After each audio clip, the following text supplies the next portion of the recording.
नमस्कार, divine melody तहज़ीब के इस प्रोग्राम में, इस मंच से मैं आप सभी का डॉक्टर शैलेश श्रीवास्तव स्वागत करती हूँ। आज हम करेंगे एक शख्सियत से मुलाकात जो बहुत ही नायाब हस्ती हैं। देखने में बहुत छोटी सी प्यारी सी लगती हैं, मगर उनके साहित्यिक यात्रा बहुत ही दिलचस्प है, गहरी है, बहुआयामी प्रतिभा की वे धनी हैं। मेरा मतलब है डॉक्टर अलका अग्रवाल सिगतिया जी से। नमस्कार सबको। उनकी ज़िंदगी के रंगों को, उन पन्नों को हम छुएंगे, कोशिश करेंगे आप तक पहुंचाने की। बहुत सारे रंग हैं उनमें। मध्य प्रदेश की कटनी से आप आती हैं, वहाँ का जन्म, शादी राजस्थान, सो colourful, and Maharashtra is the कर्म भूमि, लवली। इतना सारा कॉम्बिनेशन एक साथ। डॉक्टर अलका अग्रवाल सिगतिया, जहाँ वे इतनी खूबसूरत कहानियाँ लिखती हैं, व्यंग्य लिखती हैं, कविताएं रचती हैं, शब्दों की जादूगरनी अगर उन्हें मैं कहूँ तो गलत नहीं होगा। वहीं आप शायरा भी हैं, बखूबी आप संचालन भी करती हैं, चाहे वो मुशायरा हो, चाहे वो कवि सम्मेलन हो, और तो और नृत्य भी करती हैं। माय गॉड, इतनी सारी गुणों की मालकिन डॉक्टर अलका अग्रवाल सिगतिया जी। कुछ अनुभवी लम्हों को अल्फाज में पिरोती हूँ, कुछ अनुभवी लम्हों को अल्फाज में पिरोती हूँ, इसे शेर या गज़ल समझ दिल न लगाना तुम। अरे भाई, हमने तो दिल लगा ही लिया है, तभी तो आपसे हम मुलाकात कर रहे हैं। तो आप बताएं कि आपकी पारिवारिक पृष्ठभूमि जो है वो बहुत प्रतिष्ठित है। आपको इस तरफ कैसे रुझान हुआ लिखने का, डांस करने का? और अगर मैं गलत ना हूँ तो आप घर में बहुत पैम्पर्ड बच्ची रहीं। जी बिल्कुल। आपके दादा नगर शेठ थे, तो साहित्य से कैसे आपका इतना लगाव हुआ? जी, पहले तो मैं आपको प्रणाम करती हूँ दीदी। आपने आगाज़ इतना अच्छा किया है कि मुझे लग रहा है कि आई एम ब्लेस्ड कि आज आप मुझसे बात कर रही हैं। और फिर मैं डिवाइन मेलोडी के तहज़ीब कार्यक्रम का भी शुक्रिया अदा करती हूँ कि आज आपने इस प्लेटफॉर्म पर हम दोनों को साथ में बिठाया। और दीदी तो खुद एक बहुत बड़ी शख्सियत हैं, और इतनी बड़ी शख्सियत जब मुझसे मेरा इंटरव्यू करे तो वो मेरे लिए बहुत ही गर्व की बात भाई है। आज आपका दिन है, इसलिए हम तो आपसे जानना चाहते हैं। जी दीदी, बिल्कुल आपने सही बोला, और बिल्कुल सही बात है कि कटनी, जैसे आपने कहा, मध्य प्रदेश का, जिसको हम कह सकते हैं कि बिल्कुल हृदय स्थल है देश का, हमारे भारत देश का। और वहाँ मेरे जो दादाजी लोकचंद फूलचंद हमारी फर्म का नाम है, और नगर सेठ वो हुआ करते थे। और एक तरह से ये कि अगर उनकी दुकान से कोई सामान ख़रीद लिया तो बिल्कुल गारंटी है। और काफ़ी सारी चीज़ें थी। हमारा पिक्चर हॉल कुछ 3 साल पहले तक था। हमारा फार्म हाउस है, अभी भी है। तो दादाजी बड़ी समृद्ध पृष्ठभूमि है जी आपकी। जी, बहुत समृद्ध है। और मतलब एक मैंने सबसे बड़ी बात जो देखी, दादाजी जो थे वो बहुत ज़्यादा सोशल वर्क में रुचि रखते थे, और उनको ये था कि जो बेटियां हैं वो पढ़ें।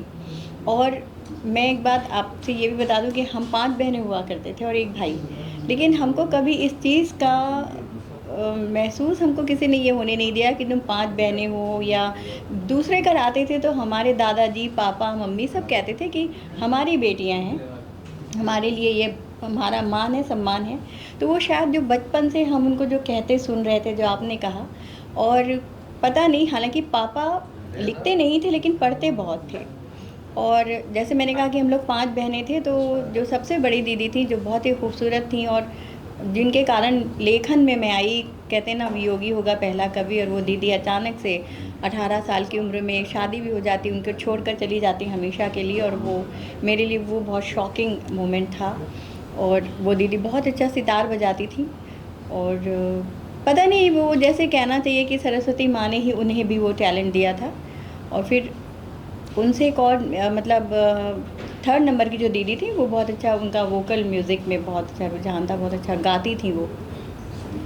तो लेखन में तो पहले कोई ऐसा नहीं था, लेकिन हाँ नृत्य में ज़रूर दीदी लोगों को लगा। हमारा एक पिक्चर हॉल था, आपने जैसे जहाँ आप पिक्चर देखने जाती थी, मैं बताऊँ आपको, जी। और पिक्चर में जो डांस होता था, फिल्मों में हमारे यहाँ डांस होता ही होता है, वो डांस ये छोटी सी बच्ची घर में आके कमरा बंद करके करती थी। तो बहनें जो बाकी थी वो सोचती थी कहाँ गई कहाँ गई, तो थोड़ा सा झांक के देखो तो वो ये अपनी दुनिया में अपने डांस में मगन है। जी Isn't it? बिल्कुल। तो वो देखती थी तो उन्होंने कहा इसे डांस सिखाया जाएगा, और उस समय वहाँ पर कोई क्लासिकल डांस स्कूल नहीं थी, तो वो गाती थी दीदी। अब छोटी सी बच्ची को प्रेम मोहब्बत प्यार ये सब क्या पता, तो वो कहती थी खुश करना है तो कैसे बताएं, तुझे एक चॉकलेट पसंद है तुझे वो मिल गई है, तुझे एक जो जिस कलर की ड्रेस पसंद है तो तेरे लिए वो आ गई है। तो इस तरह से वो मुझे बहुत अलग तरीके से वो एक्सप्रेशन समझाया करती थी, तो मेरे नृत्य में मेरे एक्सप्रेशन जो थे वो लोगों को बहुत बहुत पसंद आते थे। तो खैर अब लेखन कैसे शुरू हुआ, ऐसा मैं लेखक बनने के लिए दीदी कभी लेखक नहीं मैंने लिखना नहीं शुरू किया। और जैसे मैंने बताया वो जो दीदी थी शशि दीदी, उनके 18वें साल में शादी हो गई थी, बहुत ही खूबसूरत थी, और 19वें साल में 19 साल की पूरी भी नहीं हुई थी और अचानक पता चलता है कि वो नहीं रही। और वो ये जैसे कहा कि हम अभी भी देखिए इस सेंचुरी में है, लेकिन फिर भी हमारे यहाँ दहेज और ये जो लालच ख़त्म नहीं होता है। तो उनको लगता था कि बहुत पैसे वाले घर की लड़की है, जो बोलेंगे लाएगी। लेकिन वो दीदी, क्योंकि मेरे पापा बहुत डिफरेंट थे, इतना राजकुमार की तरह रहकर उन्हें सब कुछ छोड़ कर के फार्मिंग करने चले गए। तो दीदी को समझ में आती थी ये बात कि हमारे परिवार में बहुत कुछ है, लेकिन हमारे पापा के पास नहीं है, खुददार है बहुत, और वो कभी मांगेंगे भी नहीं। तो उन्होंने अपने ससुराल में कभी जिक्र नहीं किया, और शायद यही कारण बना कि वो हमसे बहुत जल्दी बिछड़ गई। तो उनको याद करके मैं बहुत बहुत रोया करती थी और रोती थी। तो उनसे जो छोटी दीदी थी उन्होंने कहा कि, उनका नाम प्रभा है, प्रभा दीदी ने कहा कि शशि ने हमेशा चाहा कि तुम बहुत अच्छा डांस करती हो, करो। हाँ, तो दीदी ने कहा कि तुम डांस करो, दीदी ने कहा था। मैं रोती रहती थी, वो मुझे लेकर जाया करती थी जितने भी फिल्में, तो हेमा मालिनी वैजंती माला के तो बहुत ज़्यादा होते थे, तो उनकी तो कोई भी फिल्म ऐसी नहीं होती थी जो मुझे नहीं दिखाई जाती थी। तो मैं हेमा मालिनी जी की बहुत बड़ी फ़ैन हुआ करती थी किसी समय।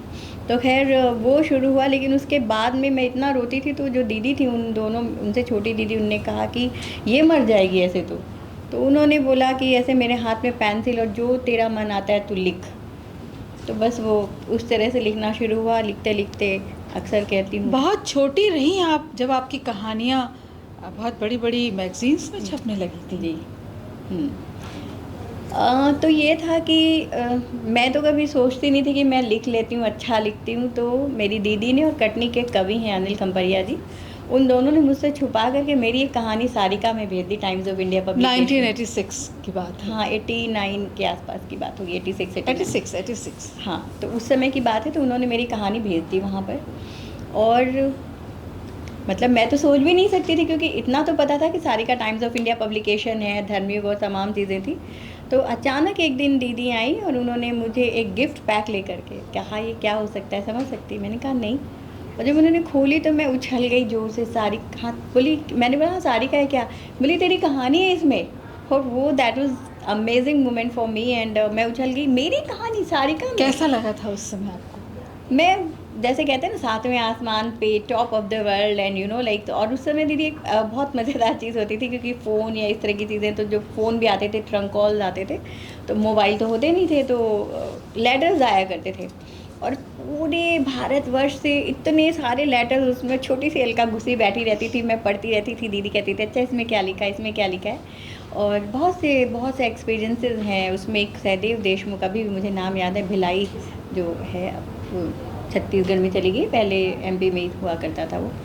तो उसमें एक अन्य उन्होंने मेरी कहानी, फिर उसके बाद दूसरी कहानी भी मेरी सारिका में आई थी। तो दूसरी कहानी थी, उसको पढ़ करके एक लेटर आया मेरे पास में कि तुम्हारी ये कहानी पढ़ करके मुझे आज एहसास हो रहा है कि मेरी कोई बहन नहीं है। तुमने इतनी खूबसूरती से इसमें बहन और भाई के रिश्तों को चित्रित किया है। तो मैं पढ़ते पढ़ते रोने लगी। तो दीदी ने कहा क्यों रो रही है? तो मैंने कहा देखो ये जिसने भी लिखा है, तो उन्होंने वो लेटर पढ़ के मुझे कहा कि अभी तुम इनको लेटर लिखो और बोलो कि आज से आपकी एक बहन है अलका। मैंने उनको लिखा, तो फिर वो बोले सच में तुम मुझे राखी बांधोगी? मैंने कहा बिल्कुल। और बताती हूँ तो अभी भी थोड़ी सी आंखें नम हो जाती हैं, क्योंकि मैं बहुत ज़्यादा इमोशनल हूँ। बहुत जल्दी मैं किसी के की तकलीफ़ से मुझे आंखों में आंसू बहुत जल्दी आने लगते हैं, शायद इसलिए मैं लेखक बन पाई। लेखक तो संवेदनशील होते हैं और जो कुछ जीते हैं उसे ही अपने शब्दों में पिरोकर पाठकों तक पहुंचाते हैं। और एक सफल लेखक या मैं कहूँ विजनरी लेखक वो होता है जो अच्छे से कहानी को लेकर चलता है और लोग उससे तभी जुड़ पाते हैं उन पात्रों से। और आपके कहानियों में मैंने ये पाया कि आपका जो बचपन का परिवेश था, जिनके आसपास आप पली बढ़ी, वो पात्र आपकी कहानियों में कहीं न कहीं उनका नाम और ज़िक्र हमें देखने को मिलता है। बिल्कुल। और पाठक इतने खूबसूरती से जुड़ जाते हैं कि उन्हें लगता है कि अरे ये कैरेक्टर तो कहीं मेरे आसपास ही है, अरे अब इसका क्या होगा, जिज्ञासा। जी। तो वो आप मुझे बताएं कि कैसे आप इतना खूबसूरत कह लेती हैं। देखिए, मैं अक्सर कहती हूँ कि जो सिलसिलेवार ज़िंदगी होती है वो कहानी बन जाती है मेरे लिए। और जब मैं किसी को देखती हूँ और जैसे आपने कहा हमारा फार्म हाउस था, तो वहाँ पर हम छोटे-छोटे थे, तो गाँव था एक, वहाँ से जो काम वाले सब आते थे खेत पर काम करने, उनके बच्चे आया करते थे, तो हम लोग साथ में खेला करते थे। अभी भी मैं उस गाँव जाती हूँ और उनके साथ जो बड़े-बड़े हो गए हैं, तो उनके बच्चे हो गए हैं, फिर भी मैं उनके साथ वहाँ बैठी और वो बैठ कर के उनके साथ में ताश खेल रही, तो वो बोल रहे हैं कि सेठ लोग, अलका तुम आप हमारे साथ में खेलेंगी ऐसे ज़मीन पे बैठकर। पर मुझे मेरा वो बचपन याद आ रहा था। तो उस समय जो आपने कहा, मुझे एक लड़की याद है, उसका नाम था शिवरात्रि नाम था, लेकिन लोग शिवरतिया कहते थे। अच्छा, हमारे जो ग्वाल बाबा थे, क्योंकि हमारे यहाँ बहुत सारे, हमारे बंगले में बहुत सारा स्टाफ जो हमारे साथ ही रहते थे, तो ग्वाल बाबा जो हमारे बहुत बड़ा गाय का वो था पूरा का पूरा, तो वो गाय गरे दूहते थे। तो उनकी बेटी थी, उसका नाम था अमसा। अब अमसा नाम आपको भी लग रहा होगा कैसा नाम है, लेकिन वो दीदी ने नाम रखा था अंशा। अब वो अंशा रखा था, अब हम बेचार उनको अंशा तो क्या बोलेंगे, तो अमसा अमसा बोलने लगे कि भाई दी सेठ जी की बेटी ने नाम रखा है तो नाम तो यही रखना है। अब अंशा की जगह वो अमसा, तो वो मुझे याद रहा अमसा नाम। मैंने अमसा नाम से कहानी लिखी। वो जो शिवरतिया थी, हालांकि मैंने उसे शिवरतिया नाम से लिखा था, और ये मुझे आज भी याद है कि वो माइट भी उस समय, शायद मैं तो छोटी सी थी, वो होगी 15 साल की होगी, या जितने साल की भी हो तो एग्जैक्टली नहीं मैं बोल सकती, पर सांवली सी, बड़ी खूबसूरत गोल गोल चेहरा, जिसको देख करके एकदम मतलब बहुत अच्छा सा लगता था। तो वो कहाँ जहन में मेरे रह गई, और वो चीज़ें जो है इस तरह से होती हैं। फिर मैंने कहा, जैसे मैं कटनी की हूँ और वहाँ ये चूने की खदानें होती हैं, चूनों की खदानों में जो काम करता है वहाँ उनको अक्सर टीबी हो जाती है। तो ये एक कहीं था। दूसरा, जो रेलवे ट्रैक्स होते हैं, रेलवे ट्रैक पर लोग कोयले बीनते हैं, तो बच्चे जो बीनते रहते हैं उनको बेचारों को पता नहीं चलता, ट्रेन आती है उससे कट जाते हैं। अब ये अमसा, वो चूने की खदान, ये कोयले का, तो ये जो सारी चीज़ें जो मैंने सुनी हुई थी, वो जब मैं कहानी लिखती हूँ तो वो सारे के सारे आकर के कहते हैं हमें भी ले लो, हमें भी गोद में उठा लो, हमें भी गोद में उठा लो। तो वो इस तरह से मैंने लिखी, और उसमें वो रहती है चूने की खदान में, अमसा नाम की लड़की बड़ी खुददार रहती है। तो मेरे लिए ज़िंदगी कभी कहानी आर्टिफिशियल कहानी नहीं रही। मुझे लगता है कि जो सचमुच है वही मैं अपनी कहानियों में लिखती हूँ। हाँ, उसमें कल्पना का तत्व कभी कभी होता है, क्योंकि डॉक्यूमेंट्री नहीं बनानी चाहती, और जो भी कहानी होती है कि जैसे जो मैंने देखा है, हमारा जो पर्सपेक्टिव होता है, हमारा जो नज़रिया होता है, वो उसको क्रिएटिव सृजनात्मक बना देता है। मेरे पिताजी ललन भी ये लिखते रहे, जो आपकी बात है कि लिखता हूँ उतनी ज़िंदगी जितनी जीता हूँ, लिखता हूँ उतनी ज़िंदगी जितनी जीता हूँ, मैं कोई शिव नहीं जो गरल पान करता हूँ, पर शिव बनने की कामना ज़रूर करता हूँ। तो वही कुछ आपके अंदर भी मैंने पाया। आप महाराष्ट्र राज्य हिंदी अकादमी ने आपको सम्मानित किया है, मैं कहूँ स्टेट सम्मान मिला है आपको साहित्य के क्षेत्र में। बहुत कम उम्र की हैं, आपको देख ही रहा होगा, मगर लिखती बहुत ज़बरदस्त हैं कि मुर्दे इतिहास नहीं रचा करते। ये किताब है जिसे स्टेट अवार्ड मिला था। तो समंदर की तरह पहचान है हमारी, समंदर की तरह पहचान है हमारी, ऊपर से खामोश अंदर से तूफान। क्या बात। मुर्दे इतिहास नहीं रचा करते। बताएं आप उसके बारे में। आपने बोली तो देखिए, मैं यहाँ लेकर भी आई हूँ, ये किताब है मुर्दे इतिहास नहीं लिखते। और ये जो आप कवर पेज देख रही हैं, जम्मू के एक बहुत बड़े पेंटर हैं रोहित वर्मा जी, जो जम्मू में पेंटिंग वहाँ यूनिवर्सिटी में सिखाते भी हैं। तो ऐसे ही उन्होंने अपनी कुछ पेंटिंग्स भेजी, और ये इसमें भी ये इस तरह की है कि ये दिखा रहे हैं कि मतलब एक तरह से देखा जाए तो कब्रिस्तान जैसा, और यहाँ से चल कर आ रहा है। लेकिन ये मुर्दे इतिहास नहीं लिखते जो वो कहानी कबीर का भी है ना कि साधो ये मुर्दों का गांव, गाँव। और आज भी ये कनेक्ट करती है कहानी कि आज हम कुछ रिएक्शन ही नहीं देते, कुछ भी हो रहा है सब ठीक है, चलता है। बिल्कुल लेट गो कि हम क्यों वो बने, हम क्यों किसी क्रांति की लौ जलाएं। जबकि अगर लेखक अगर आप बने हैं तो सरोकार का लेखन बहुत बहुत ज़रूरी है। और उस विषय में शायद वो मैंने कभी आपको वो बेटी कहानी की बात भी बताई थी, उस पर आएंगे। पर ये मुर्दे इतिहास नहीं लिखते जो कहानी है, दरअसल ये जो कहना चाहिए, जो बॉलीवुड है बॉम्बे में, तो बॉलीवुड के जो स्ट्रगलर्स होते हैं, ये उनकी कहानी है कि, और इसका शीर्षक मैंने क्यों दिया मुर्दे इतिहास नहीं लिखते, कि जो जीते जी स्ट्रगल नहीं करता, संघर्ष नहीं करता, वो जीते जी मुर्दा बन जाता है, और उसकी कोई बात मरने के बाद नहीं होती। लेकिन जो जीते जी स्ट्रगल करता है, जैसे मैं अक्सर कहती हूँ कि instead of saying God why me, if you start saying God try me, यहीं पर ये होता है कि जब आप मुर्दे नहीं बनते, आपकी जो जिजीविशा है, आपके अंदर का जो संघर्ष है, धारा के विरुद्ध जाने की जो एक आपकी ललक है, वही आपको ख़ास बनाती है, भीड़ में से अलग उठाती है, दिखाती है। वरना शायद आज इतने बड़े शहर में कोई मुझे पहचानता भी नहीं, तो पहचानते हैं लोग, और इसी तरह की है मुंबई में आप पहली हैं जिन्होंने परसाई जी का मंच चलाया। जी बिल्कुल सही बात है। और आपने परसाई जी की बात की, ये 2024 जो है, ये उनका जन्म शताब्दी वर्ष हम मना रहे हैं। और ये हुआ था कि परसाई जी मेरी प्रेरणा रहे हैं। हालांकि मैं लिखने पहले लगी थी उनसे मिलने के पहले, लेकिन मैंने उनको जब दिखाया, फिर जब उनसे मिली, तो मुझे उनका व्यक्तित्व बहुत प्रभावित करता गया, और मुझे लगा कि ऐसे ही लेखक होने चाहिए जिनका व्यक्तित्व और कृतित्व एक है।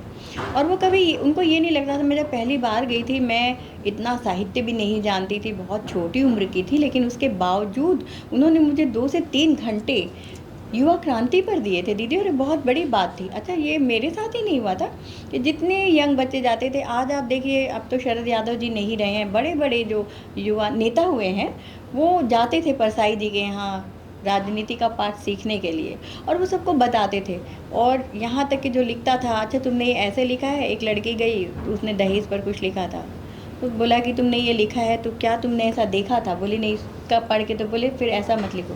जब तक तुम उसको महसूस नहीं करो, लिखोगी तो तुम्हारी कहानी में या तुम्हारी लेखन में वो बात नहीं आएगी। और हमेशा उन्होंने कहा कि आम भाषा में लिखो, जो भी ज़िंदगी की जो सच्चाई हैं उसको इस तरह से लिखो कि जिसमें एक सरोकार दिखे। तो परसाई जी की जब डेथ हुई, राखी का रक्षाबंधन का दिन था, और फिर मुझे लगा मैं जब भी कुछ करूँगी अपना शुरू, तो परसाई जी पे करूँगी। तो बस इस तरह से परसाई मन की शुरुआत हुई, और बहुत अच्छा प्रतिसाद मुंबई में उसे मिला।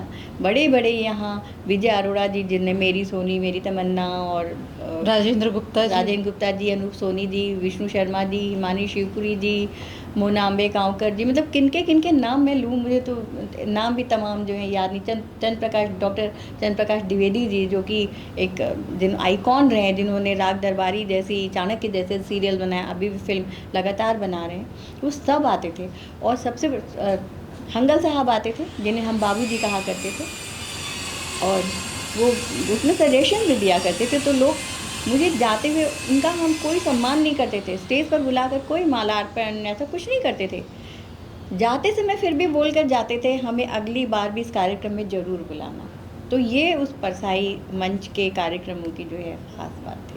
आज भी वो परसाई मंच लोग याद करते हैं। और अभी हाल फिलहाल भी आपने एक प्रोग्राम किया परसाई जी को लेकर के। आप बहुत अच्छा लिखती हैं, तो मैं चाहूँगी कि आप अपने कुछ अशार हमारे दर्शकों को, अपनी रचनाएं। डॉक्टर अलका, आप बहुत अच्छी कवयित्री हैं, शायरा हैं, तो बग़ैर सुने तो हम रह नहीं सकते। तो इसलिए मैं आपसे चाहूँगी कि आप अपनी कुछ अशार, कुछ रचनाएं हमारे दर्शकों को सुनाएं। जी ज़रूर। और देखिए दीदी, वैसे तो मैं 3 बच्चों को लाई हूँ कविताओं, बल्कि 4 बच्चों को लाई हूँ, गज़ल भी लाई हूँ, कविता भी लाई हूँ, कहानी भी लाई हूँ, व्यंग भी लाई हूँ। अब आप मुझे सुनाएं जो आप आज्ञा देंगी, जैसा पहले कविता सुनते हैं ठीक है। और फिर एक छोटी सी गज़ल भी जी। सुनेंगे। हालांकि अक्सर मैं शायद तहज़ीब के मन से भी बोल चुकी हूँ, लेकिन अब आपने कहा है तो ये है कि मैं अपने भीतर के बच्चे को हमेशा ज़िंदा रखती हूँ और कहती हूँ कि कहते हैं वो कि हम बड़े नहीं हुए, कहते हैं वो कि हम बड़े नहीं हुए, बड़े होना मतलब झूठ बोलो शान से मक्कार हो जाओ। वाह, बड़े होना मतलब झूठ बोलो शान से मक्कार हो जाओ। क्या करें, इस परिभाषा पे हम खरे नहीं हुए, तो कहते हैं वो कि हम बड़े नहीं हुए। वाह, और इसी तरह से कि अक्सर ये होता है कि ये कोई गज़ल नहीं है, ये बस ऐसे जो मन में आया, जो मैंने कहा ना, ज़िंदगी में जो आपके एक्सपीरियंसेस होते हैं वही हम अपनी कलम में ढाल देते हैं, आखिर में ढाल देते हैं, लिख देते हैं उसको। जब वो नामालूम सी थे शख्सियत, जब वे नामालूम सी थे शख्सियत, हमसे दोस्ती वो बढ़ाते थे, वक्त बेवक्त भी हमसे बतियाना और कहना चलो ना कहीं पे चलते हैं।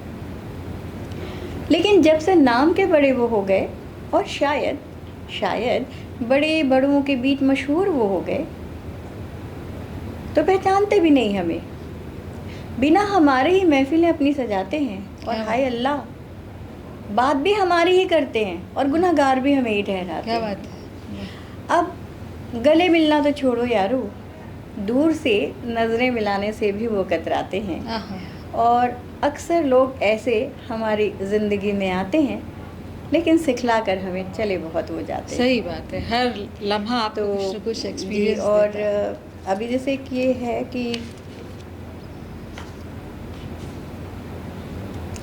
अभी हालांकि कविता अब आपने कही है तो खैर वो थी, तो मैं छोटी सी कविता भी सुना देती हूँ कि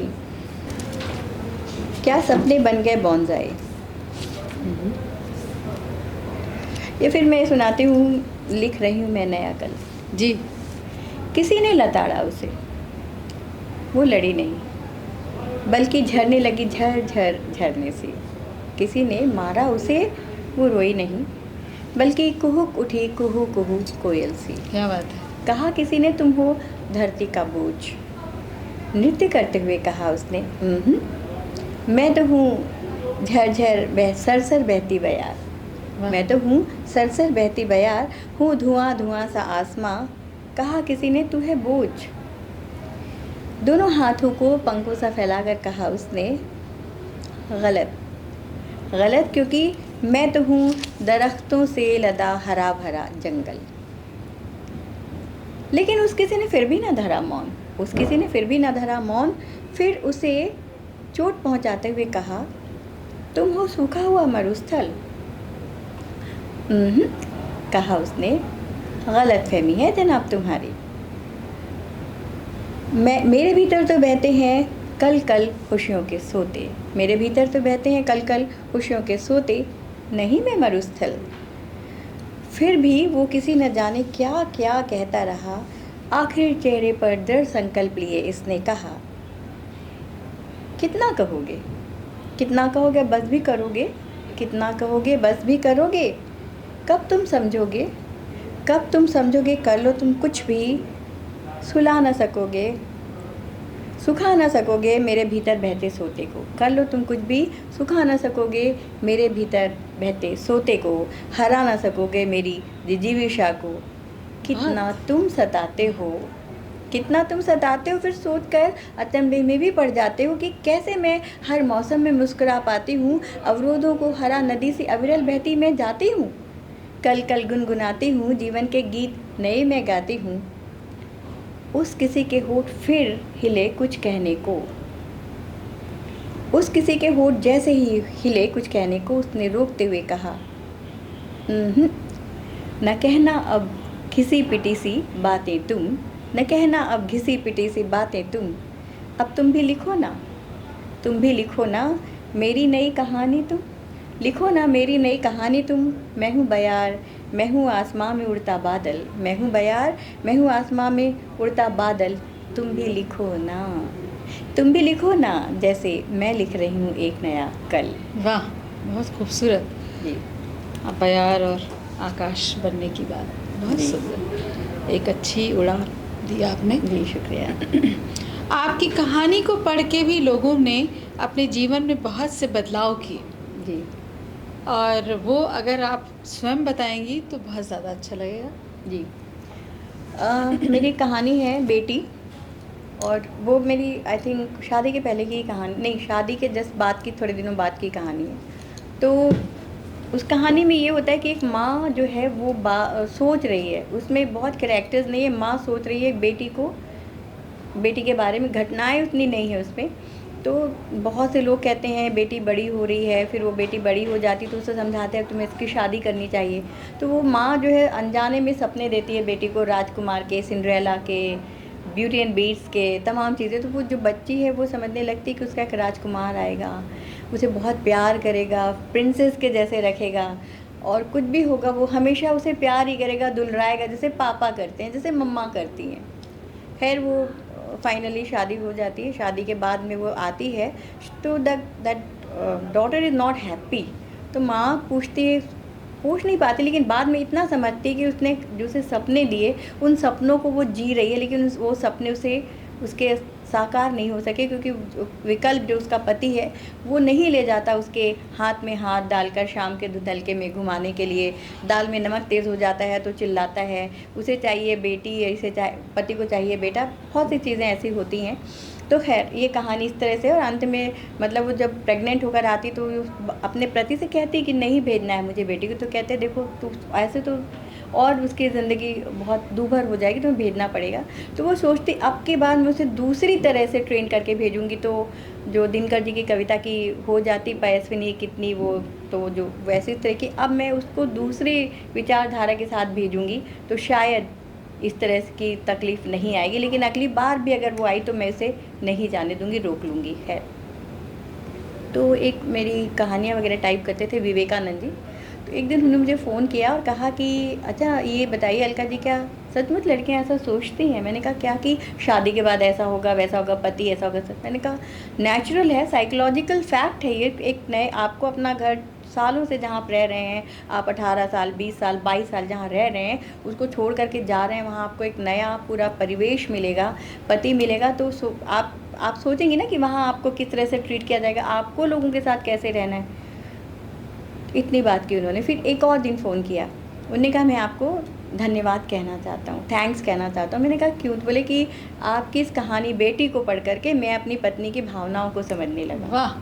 तो अलका जी आपकी भी शादी बहुत नहीं, ये दीदी इसमें एक कड़ी और है, बहुत प्यारी सी कड़ी है वो। हाँ। तो उन्होंने कहा समझने लगा। मैंने कहा बहुत अच्छी बात है। फिर एक दिन मैंने कहा प्लीज़ मुझे ये 3 दिन के अंदर कहानी एक थी टाइप करके दे दीजिए। बोले आज नहीं कर सकता हूँ। मैंने कहा क्यों? बोले आज मैं अपनी वाइफ को डेट पर लेकर जा रहा हूँ और ये आपकी कहानी का असर है। हाँ। तो मुझे बहुत अच्छा लगा। तो ये होता है कि आप इस तरह से लिखें कि जहाँ लोग अपने आप को पाएँ, आप उन कहानियों की। कई बार मुझे लोग कहते हैं जब अरे तुमने क्या अपनी लिख दी, क्या उसकी लिख दी है, या इस तरह से, तो आइडेंटिफाई कर पाते हैं लोग उससे जो हम लिखते हैं। हाँ, तो यही सफल लेखक की ये पहचान होती है, और वो आपके अंदर ईश्वर ने दिया है।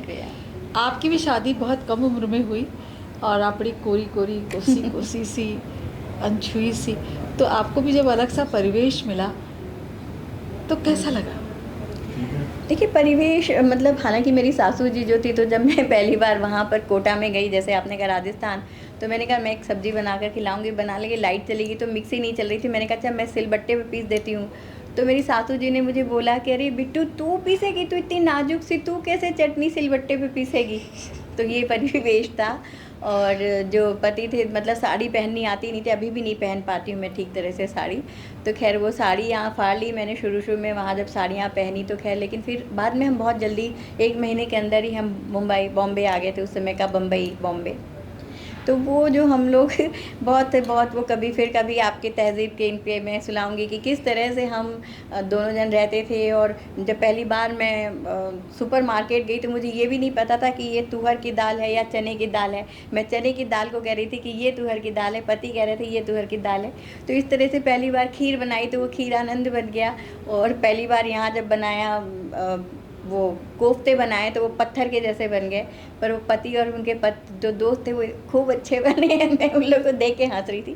तो बहुत अच्छा बड़े परिवेश। खट्टे मीठे से कुछ अनुभव रहे। हाँ। मगर आपकी मम्मी बहुत लेके आपको पॉजिटिव और डिटरमाइंड रही जी। कि मेरी बेटी कभी भी कमतर नहीं रह सकती है। जी। और वही आशीर्वाद आज भी आपके साथ है कि आज आप इस महानगर में भी अग्रणी हैं, लोग आपको जानते हैं, आप दूसरों के लिए भी प्रेरणा स्रोत हैं, बहुत मोटिवेट करती हैं, लोगों को सामने लाती हैं और आज भी परिवार को, सभी को साथ लेकर चलती हैं। एक कुशल गृहिणी, माँ, दोस्त, पत्नी, लेखिका और डांस भी मैंने आपका देखा है। तो इतने सारे चीज़ों को कैसे डिवाइड करती हैं डॉक्टर अलका? मुझे ये लगता है कि जहाँ चाह वहाँ राह अपने आप निकल आती है। और जब मुझे लगता है कि मुझे अगर कहीं जाना है टाउन में किसी गोष्ठी में, तो घर में भी अगर है कि जिम्मेदारियाँ, तो वो पूरी करके मैं बहुत एनर्जेटिक रहती हूँ कि जाना है ये कर लो। तो आपको जो आपकी लगन है, जो आप चाहते हैं करना दिल से, उसके लिए अपने आप एनर्जी आती है और टाइम मैनेज होता चला जाता है। और ये तो नहीं तो हम, हालांकि मैं कई बार एक्सक्यूज़ भी लेती हूँ, टाइम नहीं मिलता, समय नहीं मिलता, एक्सक्यूज़ लेने में कई बार आलसी हूँ। नहीं, मैं आपके लिए कहूँगी कि जीवन के वो पल बहुत ख़ास होते हैं, जीवन के वो पल बहुत ख़ास होते हैं जब परिवार आपके साथ होते हैं। आपने बहुत अच्छा स्क्रीन प्ले भी लिखा हुआ, फिल्म भी प्रोड्यूस की हुई है, आपको अवार्ड भी मिला हुआ है, तो वो भी आप थोड़ा दर्शकों को बताएं। जी, मतलब वो एक है कि मैंने छोटी-छोटी 2 फ़िल्में भी लिखी हैं, एक CFBP ऑर्गेनाइजेशन से जुड़ी हुई हूँ, तो वहाँ पर कंज्यूमर अवेयरनेस पर थी, तो उसको लेकर के मैंने स्क्रिप्ट लिखी, फ़िल्म बनाई और फिर अदृश्य फ़िल्म एक बनी थी जिसकी कहानी बहुत खूबसूरत थी कि एक छोटा बच्चा है जो न्यूक्लियर फैमिली में है। और ये हमारे यहाँ की एक बहुत बड़ी समस्या है, जो न्यूक्लियर फैमिलीज़ होती हैं, वहाँ पर अगर पेरेंट दोनों वर्किंग हैं, तो बच्चे को ये लगता है कि मुझे अवॉइड किया जा रहा है, नेग्लेक्ट किया जा रहा है, तो उसमें बच्चे को ऐसा लगता है। अच्छा, फिर वो कोइंसिडेंस ऐसा होता है कि जो उसकी मम्मी है, शी गेट्स प्रेग्नेंट अगेन, और बहन आती है। अब वो छोटी बच्ची है, तो नेचुरल बात है कि थोड़ी केयर उसकी होगी ज़्यादा, कोई छोटी बच्ची है, तो उसको लगता है कि ये मेरे प्यार को और छीन रही है। तो उसमें एक पूरी इस तरह से मिस्ट्री है कि वो प्रैम को धक्का दे देता है, फिर कोई मरता है क्या नहीं है, तो वो कहानी, लेकिन उसमें बहुत अंत में उसमें एक मैसेज भी बहुत अच्छा दिया गया। तो ये कहानी जो थी, हालांकि मतलब बेसिक कहानी जो डायरेक्टर थे उन्होंने मुझसे शेयर की थी कि ये कहानी है मेरे जहन में इस तरह, इसको आप डेवलप कीजिए। मैंने और मेरे एक भाई समान मित्र हैं विवेक जी, हम दोनों ने मिलकर इसे डेवलप किया था, जिसको काफ़ी सारे नेशनल इंटरनेशनल अवार्ड भी मिले थे। और बाकी ये है कि मुझे लगता, अब हालांकि थोड़ी सी चीज़ों को मैं अपने आप को कंसाइज़ करने लगी हूँ, थोड़ा सा अपने आप को समेटने लगी हूँ, नहीं तो मेरी एक बहुत गंदी आदत है दीदी, मुझे लगता है कि under the sky whatever is there, जो भी है मैं वो सब कर लूँ, तो शायद ही ज़िंदगी ना मिलेगी दोबारा। हाँ, ज़िंदगी ना मिलेगी दोबारा। और मेरे साथ, खैर मैं वो जिक्र नहीं करना चाहती कि मेरी मेडिकल प्रॉब्लम आई थी 2010 में, तो मुझे लगने लग गया कि शायद ऊपर वाले ने इशारा दिया है कि पता नहीं तुम अब ज़िंदा रहोगी कि नहीं रहोगी, तो जो कुछ करना चाहती नहीं, हमारी दुआएं और जो भी आपको सुन रहे हैं, देख रहे हैं, उन सब की दुआएं आपके साथ हैं, आप बिल्कुल रहेंगी, ऐसा मेरा विश्वास है, और प्रभु कृपा भी करते रहेंगे। तो हमने आज शख्सियत में जाना डॉक्टर अलका अग्रवाल सिगतिया जी से बहुत कुछ, उनके जीवन के शेड्स, अभी आपने बताया कि 2010 में कुछ हो गया था। जीवन है, ज़िंदगी है, कुछ न कुछ लगा ही रहता है, चलता रहता है, और उनसे आप निकल के आगे आईं, आज हमारे साथ हैं, ये बहुत बड़ी बात है। आपकी मैं कुछ गज़ल भी चाहूँगी, अगर आप पढ़ें तो बहुत अच्छा लगेगा। जी ज़रूर, बल्कि आप तो उसे गाते भी बहुत खूबसूरत हैं। फिर कभी तो, हाँ ज़रूर, ठीक है। तो ये मैं उसमें तहत में ही एक गज़ल कह देती हूँ अभी। हाँ। क्यों लगता है हर एक सपना सच्चा हो, जैसे हम हैं वैसी सारी दुनिया हो, मेरी आँखों में भी ऐसा दरिया हो, मेरी आँखों में भी ऐसा दरिया हो, सारा आलम देख के जिसको प्यासा हो। क्यों लगता है हर एक सपना सच्चा हो, हर एक दिल में बच्चा हो, क्योंकि बचपन जो है, हमेशा हम बच्चे की बात करते हैं, बचपन की बात करते हैं, तो अक्सर ये बात होती है कि हर दिल में हो बचपन, घर में हो खुशियाँ, सबके दिल में प्यारा सा एक बच्चा हो। बिल्कुल। क्यों लगता है हर एक सपना सच्चा हो। और जो आपने कहा कि देखिए ये कैसा दौर आ गया है, और सब एक दूसरे के, बस 2 मिनट हो गया है, लास्ट चल रहा है ये, एडिट कर दीजिएगा, यहाँ आ जाइए नवीन जी, बस ये ख़त्म हो रहा है। तो हर दिल में हो, हर दिल में यहाँ से ले लीजिएगा, मैं इससे बोल रही हूँ, हाँ ठीक है। हर दिल में हो बचपन, घर में हो खुशियाँ, सबके दिल में प्यारा सा एक बच्चा हो। बच्चा ही तो जिंदा जी, रखता है। क्यों लगता है हर एक सपना सच्चा हो। और जो आप बात कर रही थी कि देखिए क्या दौर आ गया है, क्या हम एक दूसरे के ख़िलाफ़ क्यों जा रहे हैं कि अहले सियासत की कोशिश बस है इतनी, हिंदू मुस्लिम दूर रहें तो अच्छा हो। वाह। क्यों लगता है हर एक सपना सच्चा हो। गुमनामी में, और जैसे आपने कहा कि तुम इतना सब कैसे कर लेती हो, तो बस ये कि गुमनामी में नहीं जाना चाहा कभी, शायद इसीलिए कि, और कुछ लोग जो जाते हैं वो कहते हैं कि गुमनामी में जीते जीते ऊब गए, गुमनामी में जीते जीते ऊब गए, अब कुछ ऐसा कर जाएं कि चर्चा हो। क्या बात है। अब कुछ ऐसा कर जाएं कि चर्चा हो, क्यों लगता है हर एक सपना सच्चा हो। पत्थर पत्थर जिस दिन, this is the positive approach, पत्थर जिस दिन लाएगा, पत्थर जिस दिन लाएगा वो देखेंगे, पत्थर जिस दिन लाएगा वो देखेंगे, उस दिन अपने हाथों में भी शीशा हो। क्या बात है। क्यों लगता है हर एक सपना सच्चा हो। और बस ये मक्ता कहती हूँ कि लोग गज़ल के नाम पे क्या क्या कहते हैं, नहीं मक्ता नहीं, उसके पहले का शेर है, लोग गज़ल के नाम पे क्या क्या कहते हैं, अपने दिल की बात कहें तो कैसा हो। क्या बात है। क्यों लगता है हर एक सपना सच्चा हो। अब बस मक्ता पेश करती हूँ कि बिछड़े दिल भी जिसको सुनकर मिल जाए, बिछड़े दिल भी जिसको सुनकर मिल जाए, अलका जन्नत की बातों में ऐसा हो। वाह। क्यों लगता है हर एक सपना सच्चा हो। तो बहुत अच्छा लगा दीदी, आपने आज मुझे मेरे बचपन में ले गई, आपने वो बहुत अनछुए से पहलुओं को आज यहाँ पर, क्योंकि आपसे मैं अपनी सारी बातें करती हूँ, आपने बहुत से अनछुए पहलुओं को आज मुझे बोलने का मौका दिया, और जो हमेशा आपके अंदर एक ज़हानी खुशी भर देते हैं, मुझे ले जाते हैं, मेरे बचपन से मिला देते हैं, और मैं भूल जाती हूँ कि मेरे भी बच्चे हैं। आपके बच्चे हैं वो बहुत अच्छा कर रहे हैं, और सबसे बड़ी बात है कि जो आपके जीवन साथी हैं वो आपको बहुत सपोर्ट करते हैं, और आप इस मामले में बहुत धनी हैं, अगर मैं गलत ना हूँ तो। नहीं बिल्कुल सही मुकुल बात है साहब का कि बहुत साथ है। कहते हैं कि हर पुरुष के पीछे एक महिला होती है, पर हर महिला के पीछे भी एक पुरुष होता है। बिकॉज अगर हम ये, जैसे कि हम जो भी करना चाहते हैं, अगर एक दूसरे को सपोर्ट नहीं करेंगे तो वो, ये उसका जो इतना जो एनर्जी है ना, उस एम को हासिल करने में चली जाती और है। आपका व्यवहार इतना अच्छा है आपका लोगों से, कि हर बड़ी से बड़ी हमारी साहित्यकारा सब आपको बहुत प्यार ये करती मेरा हैं, इवन ऊपर मैं वाले भी की करती दुआ हूँ। है। और जी। यही उसी का ये परिणाम है कि आज हम दोनों यहाँ बैठे हैं, जी, हम जी, आपसे जी। बातें कर रहे हैं। तो आप जो अलका और जन्नत तखल्लुस के साथ आज की बात बस यहीं तक, ये मुलाकात बहुत फिर शुक्रिया। मिलेंगे इसी वादे के साथ। तब तक के लिए नमस्कार।